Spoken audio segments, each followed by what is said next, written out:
I know we rushed in here. Thank you all for joining us. This is Growth Hormone Question and Answer panel. I am Emily Haverlack, a woman with Turner Syndrome and chairwoman of the Turner Syndrome Society, and I'm going to just let everyone up here introduce themselves as well. Hi, I'm Ashley, and I'm a mom of a butterfly. And I really am not that much of an expert, but we have had some struggles with our growth hormone journey. And so if you have any questions about the process, or maybe if you're on the fence about starting growth hormones, or if you've just started or anything like that, feel free to ask me any questions, because we've kind of been down the road of maybe not wanting to do it for a while and then just starting when we've been on it for about a year and 3 months. So just if you have any questions, let me know. My name is Barbara Flink. I'm a woman with Turner Syndrome. I'm here to talk about what life is like for me as someone who was not able to get growth hormone. And I'm Barbara Duffy. I'm a pediatric nurse practitioner at Vanderbilt Children's Hospital, and I'm here to just represent the medical side of things. I can provide perspective on what current guidelines are, some safety and efficacy information, and maybe expectations about what growth hormone can and can't do. Anybody have any questions? Go for it.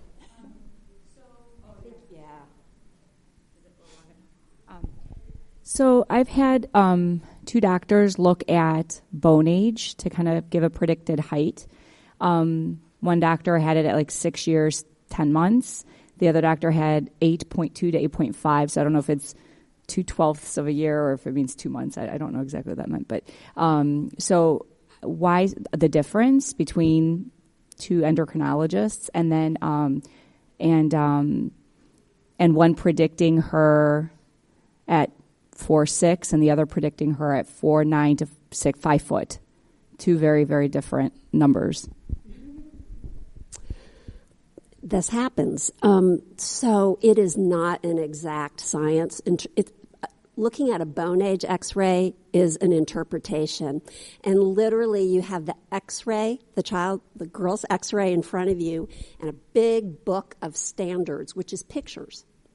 And you say, okay, this is the 6 year and 9 month standard. You look at that, you look at the bone age, you go to the next one, this is the 7 year, 10 month standard. And you literally have to look and compare and interpret.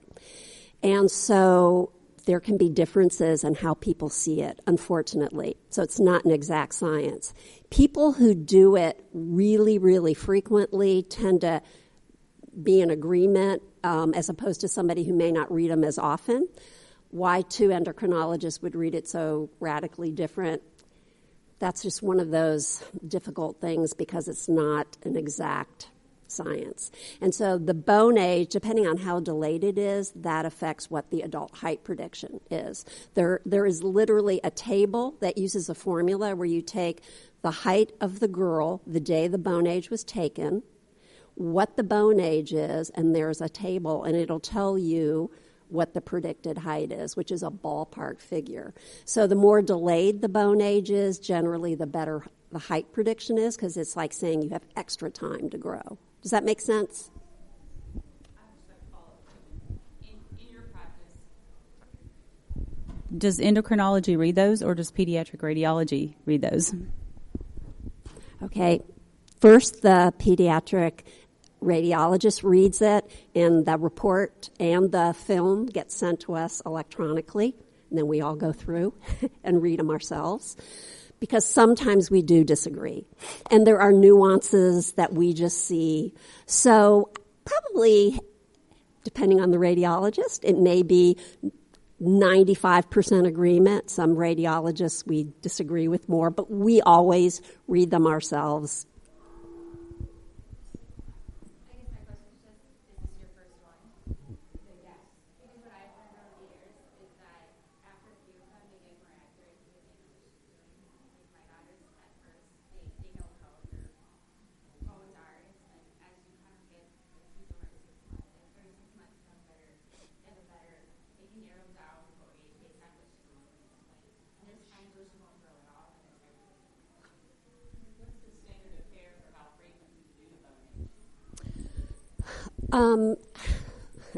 Generally, we do them once a year.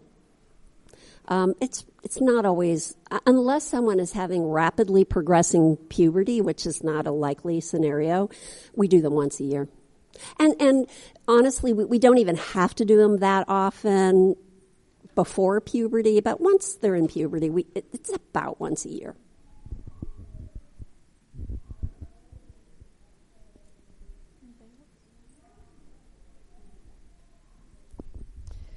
So my daughter is 7, and we had to switch growth hormone brands in January. She had been on growth hormone for about a year and a half prior to.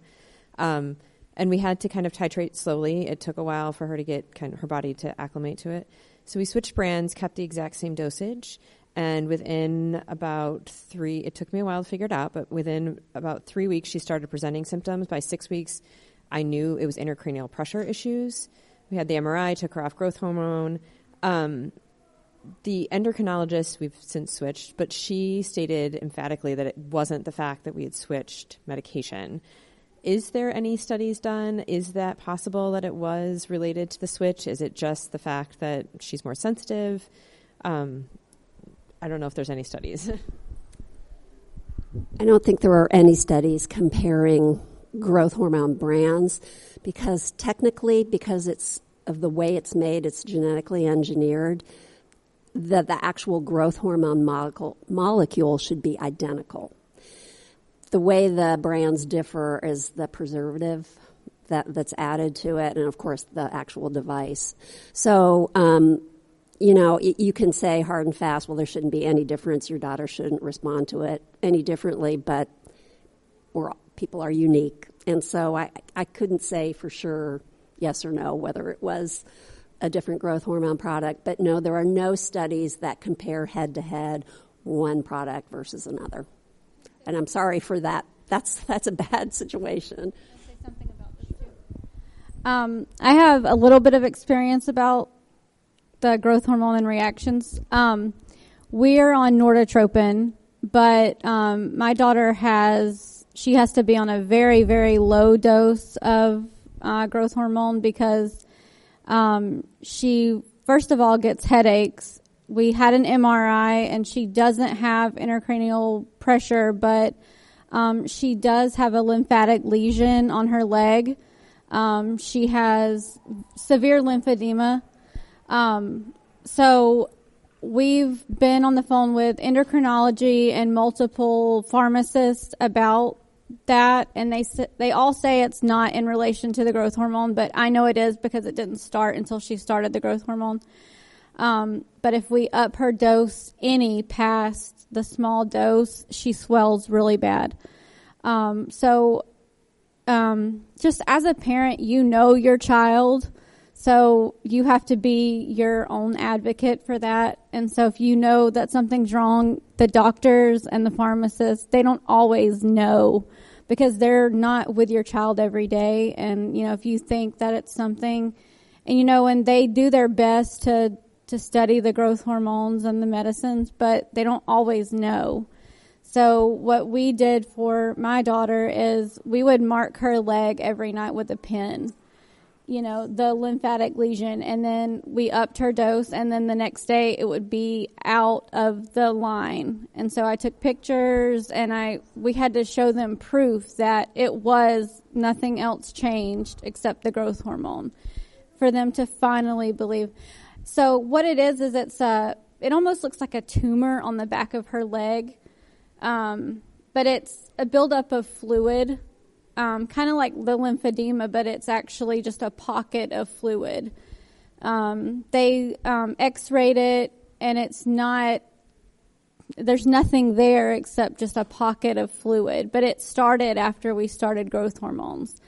And it's really close to a main artery that runs all the way through your leg up to your stomach. And right now it's not damaging anything, but you don't want it to press on anything. So we're just on a very low dose of the growth hormones because it is helping. Growth hormones help more than just growth. They help your bones. And for my daughter, she has osteopenia, and without the growth hormones, her bones were really suffering. So that was our main push to give the growth hormones a try, because her bones are so brittle inside. And now her bones are getting healthier, and she's growing. She's grown almost 4 inches in a little over a year. And that's huge for her. We never expected that. So, but your kid. If you see something's wrong, fight for it, because, But I just wanted to go ahead and give my perspective on that.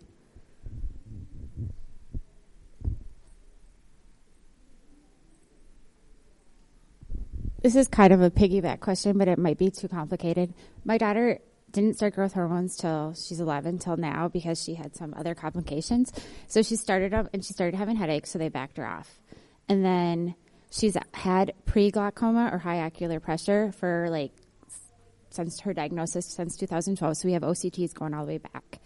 So then now she started growth hormones and she went back, and now her optic nerve has changed.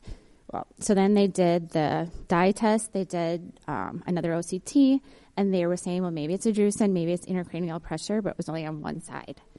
So then we did the MRI, and that came back, looked good. They didn't think it was that, but they also couldn't find a drusen. So now they're saying, we don't know, just keep it watching it. If there's an emergency, bring it to the ER.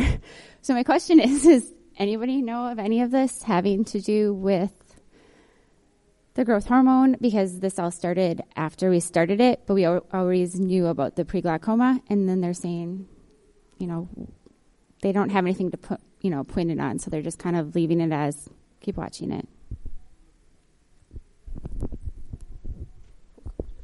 Off the top of my head, I do not know. Gosh, and that's why I just want to second what you had to say about your child. And the whole point of this conference is find your voice. So, be advocates. And any provider worth their salt will appreciate that you are the expert about your own child. And so everybody's journey is different with growth hormone. And, yes, there are these things that happen, whether it's responding differently to one product versus another, or having some situation that we don't have in the literature.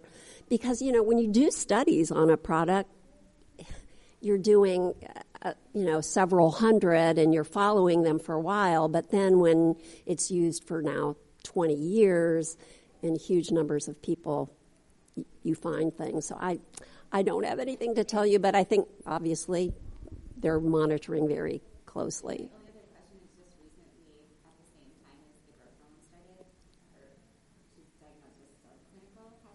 Oh. Does that affect anything with growth hormones, or is that just completely all randomly happening at the same time? It might just be random, just because Hashimoto's autoimmune hypothyroidism is so common in girls with Turner syndrome. And sometimes when you start growing, you can unmask something that was just kind of underlying, and now it's yeah. All started same. Yeah. So this is for the other Barbara. What would you say about not having had the opportunity to get growth hormone? I'm so glad you asked. Okay. There's, first of all, driving for just the average person learning to drive is very stressful, difficult. For me, on top of the spatial kind of things, there's the physicality of driving. Now, for years, I went around with a pillow under me and a pillow behind me, and every time I get in and out of the car, the pillows would flop around, and it would, I finally found pedal extenders, seat cushions that tie to the seat, a floorboard under my left, so that my left foot is on the floor. So there's a lot of car adaptations. There's the kitchen. There's the bathroom. There's a lot of different things. But I'd have to say one of the biggest things I've found as a challenge is the respect. Imagine walking into an interview, being a very well-educated woman with a master's degree in computer science, and you come up to their waist and say, hello. I mean, how are they supposed to see you as a competent, responsible person that can do the job? It can be very, very difficult. Fortunately, I have found that, managers and hiring people that will give me the chance. So, but yes, it's been a rocky road. Now, when I up until I was in my 40s, I kind of blamed everything on Turner syndrome and being short. What I came to find out was a lot of the things I was feeling were also very common for a lot of women. That I wasn't the only one feeling that I wasn't getting the respect. But I will say, yes, it's a lot more difficult when you're 4'5". Yes. Just thinking about the kind of car my daughter is going to be driving, because she was diagnosed 2 months ago at almost 15 years old. And that's actually something, we have a farm, so we've been teaching her how to drive on the farm. That's what we do in Kentucky, we just drive on the farm. And it's legal in Kentucky to drive on the farm without a license. I can hook you up with all the stuff later. I feel like I should be on this panel. Our daughter started growth hormone 28 years ago. She's 35. This is our first conference. She dealt with a lot of things. Matter of fact, the reaction she has gotten here, because she's 5'2", is, I can't believe how tall you are. And how that has encouraged some of the people she's met here that have Turners. Some of the women, and the girls. I came because of what I read last night about growth hormone, that we have not gone back, but she's had issues along the way, like adolescent Blount's disease, the curvature of the lower leg, and had her legs broken, Elizaroff surgery. So essentially, they're broken, and they kind of straighten the legs. But there's other things, but the driving, she had the issues with the driving, but she didn't have the height issues because she grew pretty normally after she started taking the growth hormone. But she had the Madelung's, which I saw last night online. I'm finding all this stuff out because this is our first time, and I'm like, okay, I should be reading about this. But my wife has Madelung's as well. And very interesting. So we always associated with that. And it was the first time I read anything that it was associated with that. Because we've been wondering if it was growth hormone, what issues that she's had, because she had the headaches. I think somebody said something about headaches. And she had different things. She never had lesions or anything. But we started wondering along the way what issues came with that. But after watching the reaction of some of the people here react to her and the fact that she's 5'2", and they were just like, that's awesome. So listening to you, it's like, we all have our insecurities and things that we deal with, but then when you have something where you think people are looking at you differently just because you're short, or even, I guess it would be the same thing if you're tall. I don't know. I'm neither. So, but no, that's why I came to find out if there's any additional data, and I was encouraged to hear about the fact that on the website we'll be able to find like whatever's out there in the future. That's great because, we knew all about the reproductive things, but didn't know what the possible damage was and what these different things that came up was actually from growth hormone. And so that'd be nice to know if there are some things that are associated with that.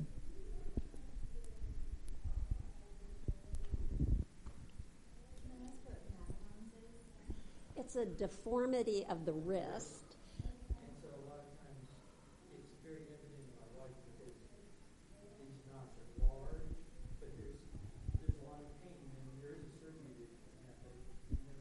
So it heals from what I've read. They said it'll come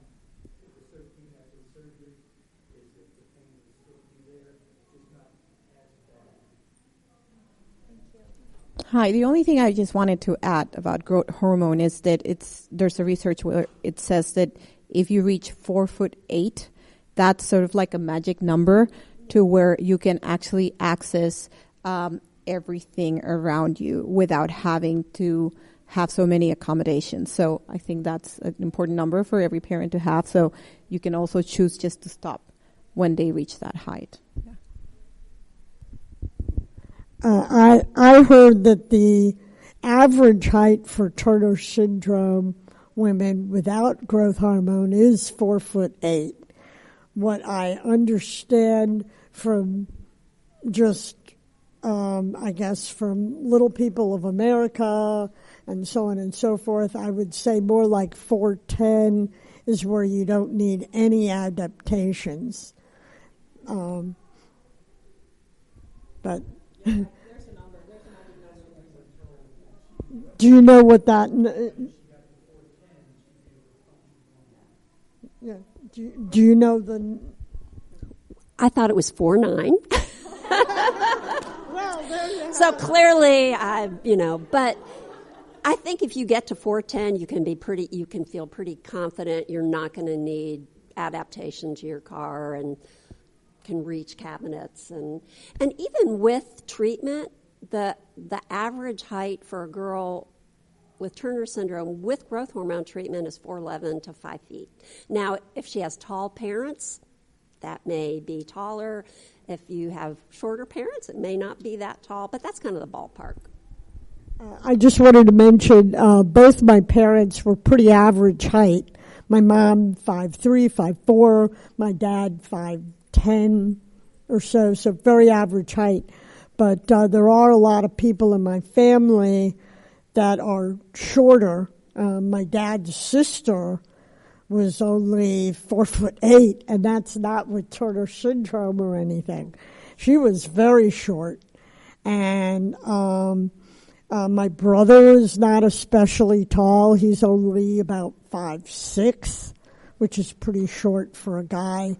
I had two cousins, each on different sides. They're 5 feet, there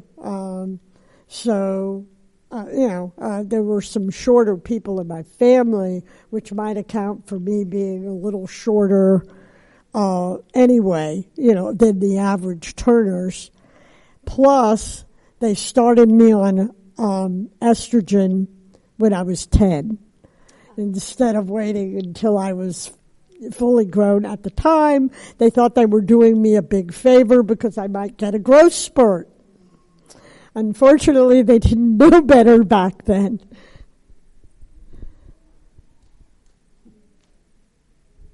Well, I can kind of second that. I was diagnosed when I was 8, and the pediatrician said, wait till you're 13, you don't need to do anything.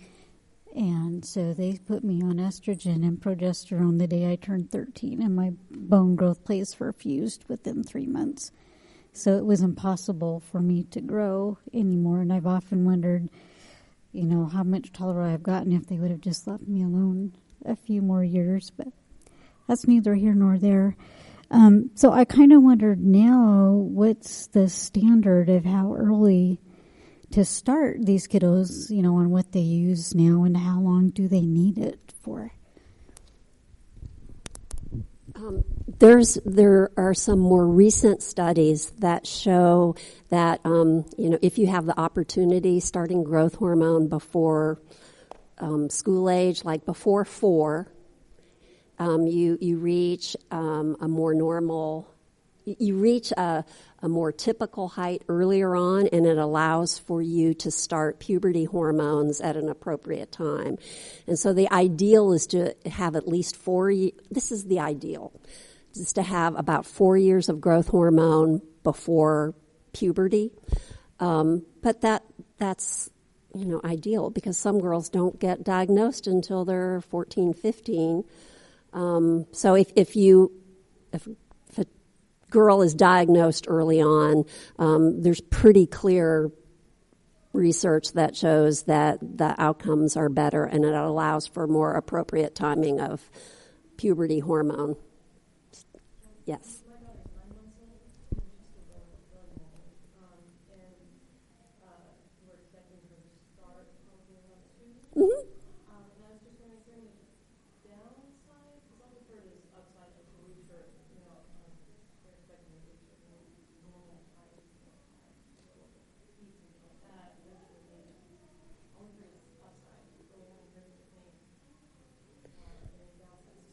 Did everybody hear that question?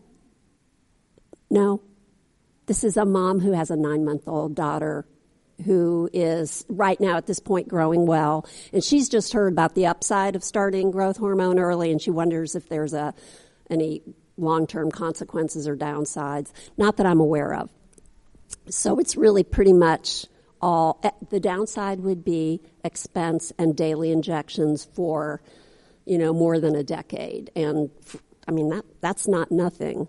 But really, in terms of long-term risks, nothing that we know of at this point.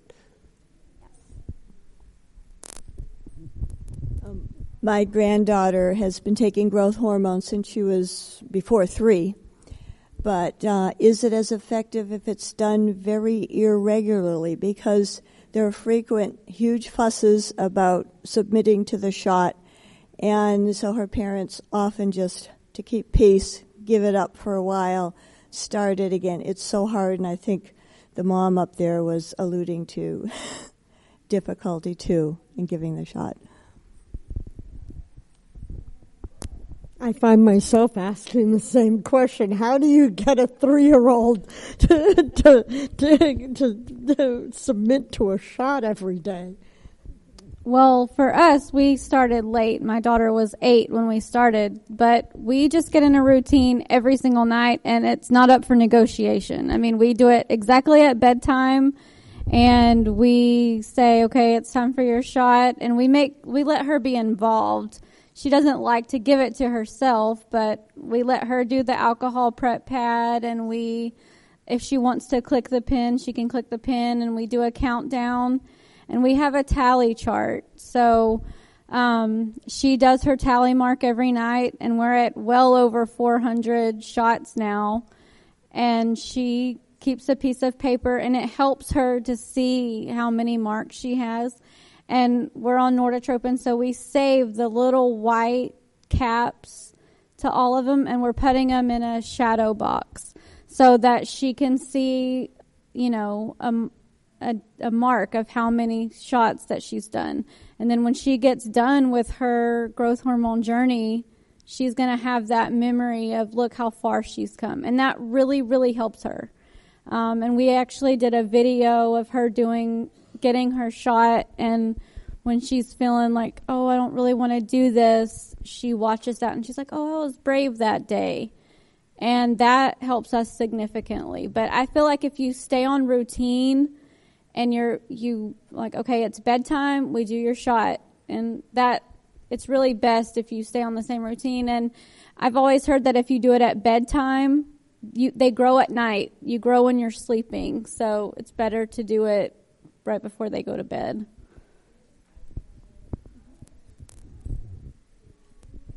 So last year at the conference, we ran into another family whose daughter was of similar age to mine, and they were talking, and they said, oh, well, we give them to her after she goes to sleep.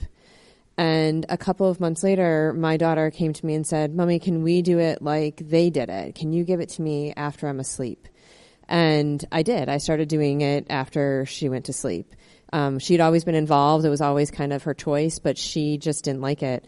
And I asked her, a couple of months later, I was like, because sometimes I would get the but in general, she said, no, I don't even know you're giving it to me, and I like it much better when I don't know that you're giving it to me. So if she's willing, and that, that might help as well. But yeah, there's all sorts of different ways, and I agree, keeping them involved, giving them a voice as to how they want it. But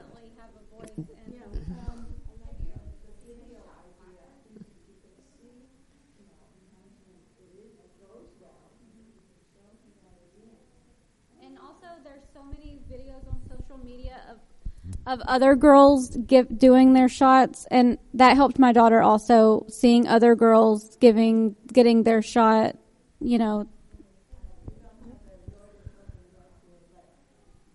of us were thinking they should have a shot group here. There should be a shot night here at the conference for girls that have trouble doing that and have a group session.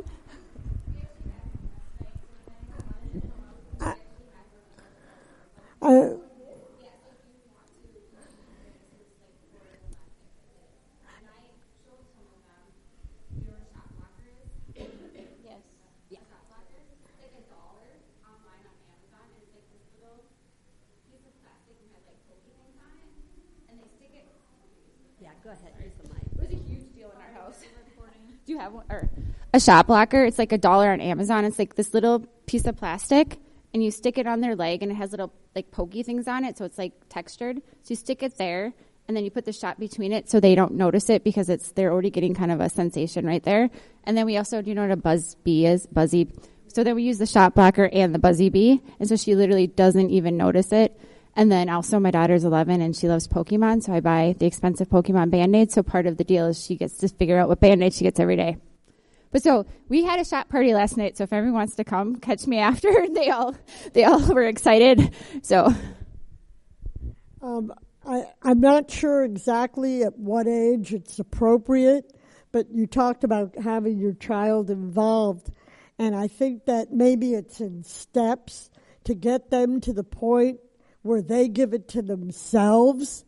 I remember a particular conference back in 1994. A teenage girl with Turner's came in all excited, talking to her mom. I was, there. She was saying, "Mom, I just gave myself my hormone shot," because the other girls were there to encourage them. So maybe while, I don't know how old your daughters all are and whether they're here, but maybe, they can encourage each other to get to the point where they could give it to themselves. I don't know what age that's appropriate exactly, but that varies from child to child, and parents usually are good at figuring that out. But I really, step by step, like you can assemble the pen, or you can dial up the dose, or you can clean the leg and just kind of add on steps until they're doing it themselves. But you all have great ideas. I'm just so impressed hearing how you all are dealing with it.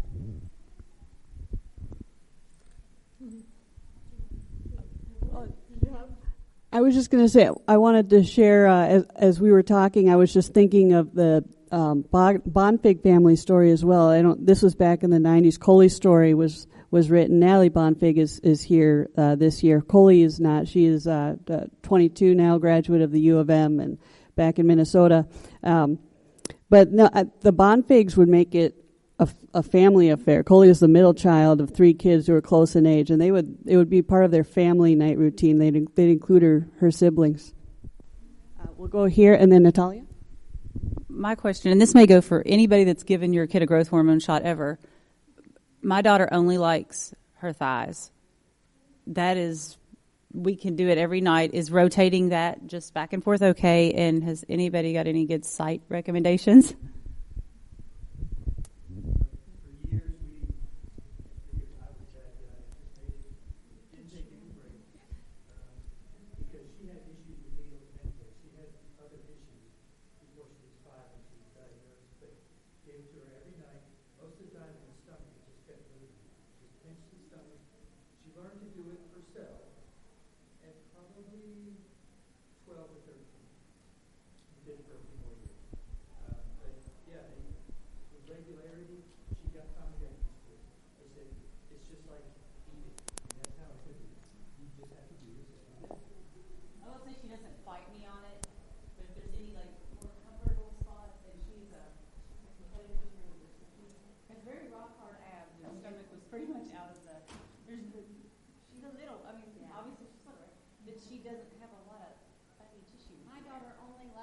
Little flab on her arm or up here. She hates the leg. So every girl, I think, has their spot. I do too. And where they want you to do it. They have so little control over so much. That's one thing they have control over. And I'm like, if you're rotating it really well, just go for it. I was a stomach girl too, and I would not like to rotate the location actually for some reason. I don't know. Hi. So my daughter we do legs, arms, and buttocks, but no stomach. But really because I just can't. I can't pinch her little stomach. But my question is about side effects of growth hormone. I know that obviously there was a time when, I'm Natalia, sorry. There was a time when it was not available, or for some of the women who were diagnosed many years ago. And so when I asked the doctors about side effects, they emphatically tell me there are no side effects. Okay. They do ask me to monitor for headaches and things like that. But I noticed she had sweaty hands and feet that developed after she started taking the growth hormones. And there was I don't know, do you all use Omnitrope, or has anyone ever used Omnitrope? So she's on Omnitrope, but there was a shortage recently of the 5 mg pen. And so she was out of her medication for like a month. And she got really sick. Just weird. I felt like she was going through withdrawals, but they swore to me that she was not going through withdrawals. But the way she was like vomiting, it was not like a virus. It was like you see someone going through drug withdrawals, that type of sickness. It was weird. And so I just wanted to know of any known side effects that you all have experienced and what I have to look forward to. We've been on for about a year now. So she's 4. We were diagnosed at 20 months, and we started like 6 months after that. So she was a little over a year when she started. A little over 2 when she started. Is there anything on side effects you want to share? I'm just confused that there are no side effects. Well, there are side effects. They told me it's not a medicine, it's a hormone. Yeah. Whatever the medical terminology is, I can't imagine something like that not having any side effects. Well, so I can tell you like sort of the most common reported side effects. One is headaches, because growth hormone causes fluid retention. And that's why some girls get puffy hands and feet, especially girls with Turner syndrome who already may be predisposed to that. So I have seen some girls have that get worse. And usually when I see that, we just drop the dose back a little bit. In our practice, I don't know if anybody else has this experience, but we never start a girl off on the full dose of growth hormone. We titrate up over a month to minimize the chance for headaches. Well, it's based on weight, so it's, the standard dose it's crazy, 0.35 milligrams per kilogram per week. So we start off at half that and gradually work up. And so that tends to minimize the headaches that occur early on. And so the other side effect is it's a problem in the hip joint where your top of your thigh bone is a ball that fits in your hip socket. And it's been reported that if the ball slips in the socket, that's called slipped capital femoral epiphysis, or SCFE.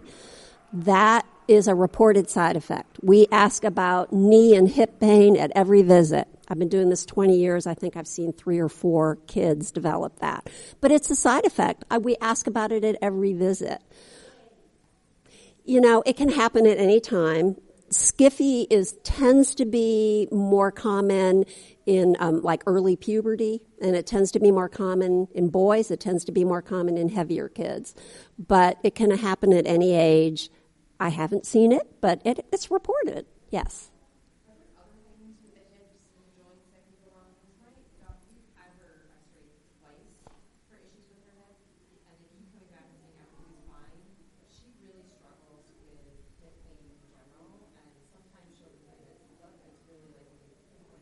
It's hip.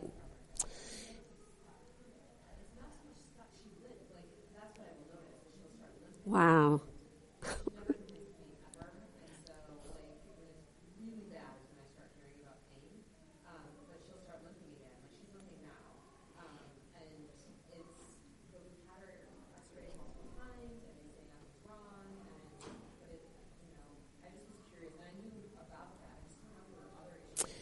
Growth hormone can cause what are called arthralgia, so it can cause achiness in general.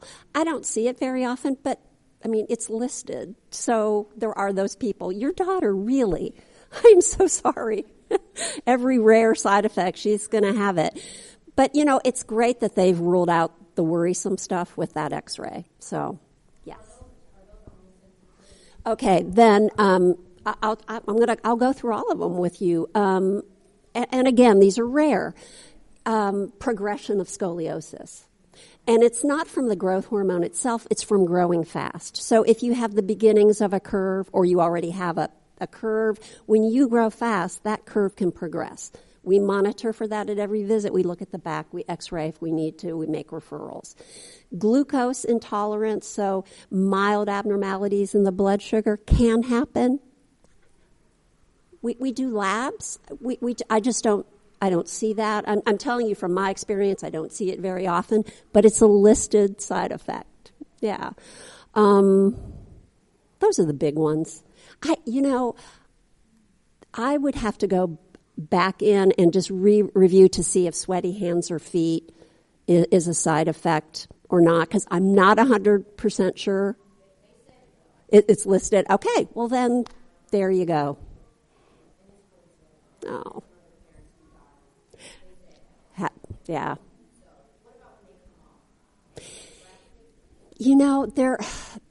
It's got such a short, what we call half-life. In other words, it's metabolized so quickly, which is why you have to take it every day, that there shouldn't be any withdrawal. So I'm not sure what's going on with your daughter. I would never tell somebody, no, absolutely, that can't be right, because I think everybody's different. But I wouldn't say that, like, we have lots of patients who have their growth hormone interrupted for one reason or another who don't report symptoms, so I'm not 100% sure what's going on with your daughter. Okay. Yeah, we've got a couple. I was going to say, hello, my name's Adele. I found out my daughter had Turner syndrome when I was 15 weeks pregnant with her. And she is now 21 months old. We have not started the growth hormone yet, so we're looking into it now. We're kind of debating, do we want to put her through that? Is that something that we want to do, or do we want to just do the growth hormones? Because that's maybe something that she might have wanted us to do when she's older. So as a parent, Yes, I'm torn between that as well, and if there is any success stories as to growth hormones that you've had your daughters take, or... No, I want to see if there's a type of growth hormone shot that has been most successful, probably with the least side effects, or... There's no head-to-head studies of all the products, and that's because it's genetically engineered. It's recombinant DNA technology, so the molecule is exactly the same, and the differences are in the diluent and the preservatives and the actual pen device. So they should all be as effective as the other in terms of effectiveness. Okay, because she's going to be 2, and so we're thinking within the next year to get her started. And right now she's, I think, in the 4th percentile is what they're saying. So she's still up there. She hasn't went down there. So we're just trying to prepare ourselves. If you have any advice about that. I will say that we held off for a long time because for us, it's such a personal choice. We were scared. My daughter has a lot of heart defects, so we were always worried about her heart. And her cardiologist was like, well, you can try it, and if it starts affecting her heart, then we can stop. And I was like, that's not good enough for me. Her heart's more important than some growth. Because that originally they were like, well, she may only get like a couple of inches. And I was like, no, because she was maybe like 2 whenever they first started talking to us about growth hormones. And then her endocrinologist was really pushing it, obviously, because she has Turner syndrome, and she wanted her to get optimal growth. So we were like, well, we're going to wait a year. She was plenty young enough. And, then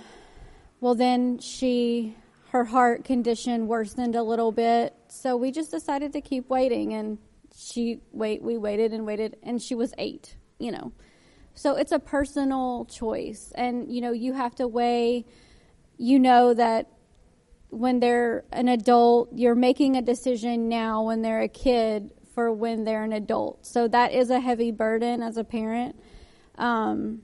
So but just know you have time right now. I mean, whether you start now when she's 2 or when she's 5, she's going to still get growth. My daughter has grown 4 inches in a little over a year, which they told us would never happen. But a lot of our kids in this room were never supposed to be born, and they're here. So, you just have to make that choice for you. It's a big step.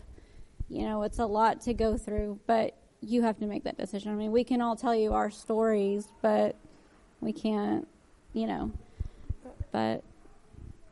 I was just going to ask, I don't know if this is still the case, but I have heard that, especially if they're diagnosed very, very, very young, like at birth, that they wait until they're off of the growth curve to start. A lot of them do, yeah. Is what I've heard. Is that?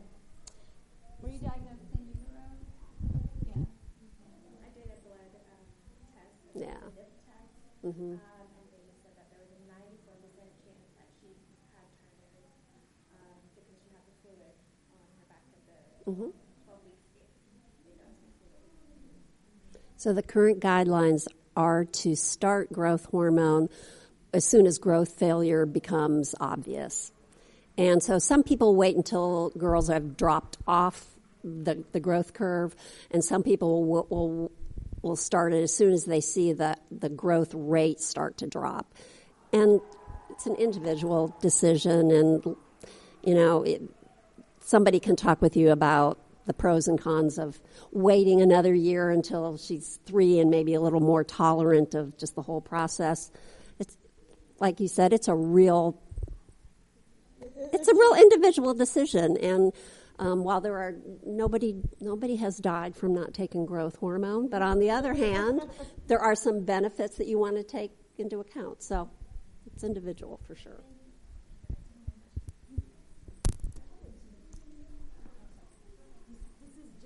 That's good. It can be quite a great expense, as we all know. And when my daughter started taking it, I have excellent insurance, and it was $250 copay a month. So for those who haven't started, just know that all these drug companies have copay programs. Seek them out. I'm now paying $10 a month.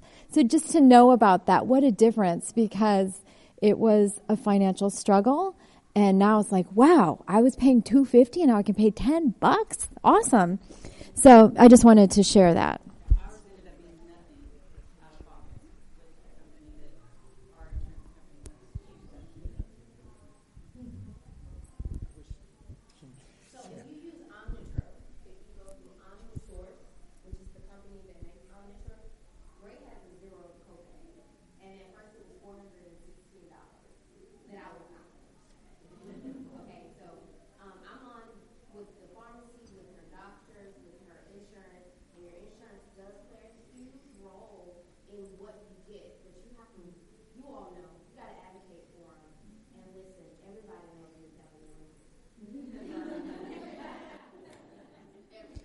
A lot has really changed over the years because it took a lot just to get it down to $1,000 a month for us. It's back. I mean, we're talking 28 years ago, but yeah, it was crazy. But it's back before we knew about any of it. It's like she has scoliosis. She slept with a back brace. We didn't know that was a possible side effect. They didn't know this stuff back then. But yeah, it is an individual decision that you have to decide. But I'll tell you, the look on her face when all these people are talking about how, she's dealt with it. I mean, she's 35 now, and she's gotten through an awful lot of stuff psychologically and socially. That was the big thing. I mean, it's amazing who she is today. But, yeah, I mean, that was one thing that I think it really helped her because she wasn't even on the growth chart when she first was diagnosed because her younger sister was taller than she was. That's how we finally got to where it's like, what's going on? I just wanted to mention I've been part of the society since it started, and I was there in the 90s when it was approved, when growth hormone was first approved by the FDA. And, I was already an adult at that point, and it was like, man, I wish I had had this opportunity. I'm not sure my parents do, but anyway. Next. That kind of segues to my question. First of all, to the mom who was talking about coming off of the hormone. And I have never had growth hormone myself, but I can personally speak for what it does to me if I come off my other hormones, estrogen, progesterone. I feel it also is pertinent to having a time of day that you set and you take your hormone. It's not always easy. That takes some getting used to. Medicine, pill box to help. So, but it does make a difference there too. And as you know, when I take my medicine at night, I take that at night because I know it makes me dizzy. And if I take it during the day and I'm driving and trying to work, that's not going to be functional. So I think you have to experience yourself too. And that's hard because when you're a mom, you have to just try to be aware for your child. It's hard when, you can tell, and they can try to tell you, the best they can. And like I said, I've never taken growth hormone, but I'm really interested in it. I've heard amazing things this conference from people that are able to start their children on it. So even, this is the first time that I've heard these different side effects coming up, but I imagine with anything, there's side effects. I'm curious as to, is there anybody that's done growth hormone after, you've grown up, and do we make growth hormone our whole life? So I'm just curious as to if that is looked at, and do people... Not in Turner syndrome, but there are other conditions where people take growth hormone as adults in much smaller amounts. So, and these are people who have usually pituitary problems. There would be no benefit to a woman with Turner syndrome taking growth hormone as an adult because women with Turner syndrome aren't growth hormone deficient. They take it to grow better, but they make enough growth hormone to keep their bodies healthy as an adult. But there are some people who truly make no growth hormone at all, and who take it childhood and then continue to take it in much lower doses as an adult. Oh, yeah. Anti-aging and athletic performance. Yeah, you do. We have about 5 minutes, by the way. So my daughter is 10, and she was diagnosed March 22nd, and we almost had a diagnosis when she was 1. When we brought her to Children's, now Lurie's Children's in Chicago, and she dropped off the charts. She was 60th percentile, and at 3 months went off the chart under 0, and blamed failure. I wasn't feeding her enough, and I had twin 1.5-year-olds that were fat and chunky, and but I wasn't feeding her enough. But anyway, but we almost had a diagnosis then, which I'm glad possibly that we didn't get it at the time. And I'm rambling a little bit, but the part of the testing he had done was hormone testing, and probably to possibly look into Turner's. I don't know, but everything was normal, like all of her hormones and everything was normal. And then when we went in March, because again, for all the years I wasn't settled because she was always 0, and so I brought her again, even though everything was fine, and it was just I'm short. My mother's side is very short. All of her hormones were normal again, and so but based on the endocrinologist through the Turner syndrome clinic at Children's at Lurie's, is the one who gave me the predicted height of 4'9" to 5 foot, with the 8.2 to 8.5 bone age or whatever, and so I'm using her figures a little bit more seriously, and I think there's a little more reliability, I guess, or validity, I guess, in her numbers, but we're on the fence with even doing them, because my mother's 4'10", and if the lowest she's going to be is 4'9", I don't really think, for me personally, I don't think it's a problem. And when the hormones are all normal, isn't that, and she's like at the upper end of normal. Like, she's got great hormones. So is that, I mean, do Turner syndrome girls typically not have enough, or on the low end of it? But they usually, even without the growth hormone. Seem to need even more. So there may be an element of what we call hormone resistance, so that normal amounts of growth hormone don't achieve normal growth in a woman. Why doesn't it translate to height? Where's the loss? Where's that? It may be that the tissues don't respond to growth hormone. So you have enough, but you may not respond to it. It may not. So it takes a little bit more to get the same job done. Are receptors that, are the growth hormones like receptors that? You know, so we don't know the exact problem. We do think there's an element of what we call resistance. So whether that's at the tissue or receptor, we don't really know. But so you're right. Girls with Turner syndrome make normal amounts of growth hormone, which is why that initial assessment was like, her hormones are fine. Yeah. And this just shows you what we've learned in the past 10 years, because now you would find that any girl with unexplained growth failure will get a chromosome check. That's kind of the standard of care now. Unexplained growth failure in a girl, check chromosome. And it's interesting, this doctor was the doctor who sees all the crazy diagnoses.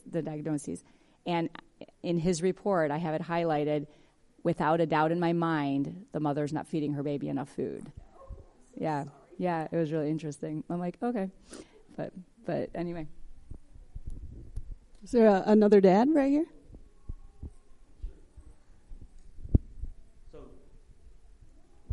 My comment is more an absorption type of thing. So I've given my granddaughter her shots every once in a while, especially when she was a little bit younger. Being the grandfather, she would stay over at the house every once in a while. And so I knew she rotated where she was getting her shots. So a lot of times she had a hard time getting her shots on her shoulder. So that's usually when she would ask me to give her shots. So my question is this, is that I know there's an absorption issue when it's intramuscular. She was talking about the abdomen being a little bit more harder, and it's probably harder. But is it absorbed better intramuscular, subcutaneous?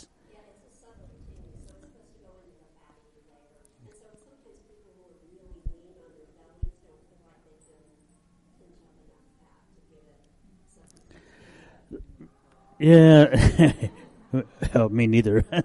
And then the other thing is that if it is subcutaneous, and has there ever been a study like having a patch? I mean, is it kind of like, what is it, nicotine? The nicotine patch? I'm not a smoker, but I know they have a nicotine patch. Would it be absorbed easily through the skin, through a patch, for those that don't like taking shots?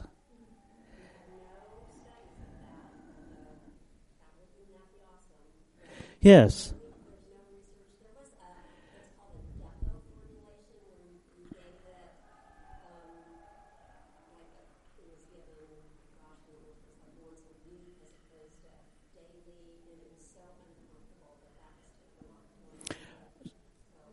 It's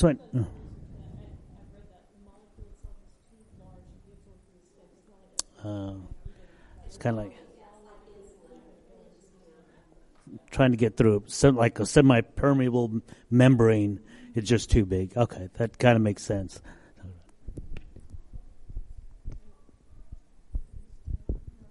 Do we have time? Well, it is 11:46. All right. I hope you all grow well.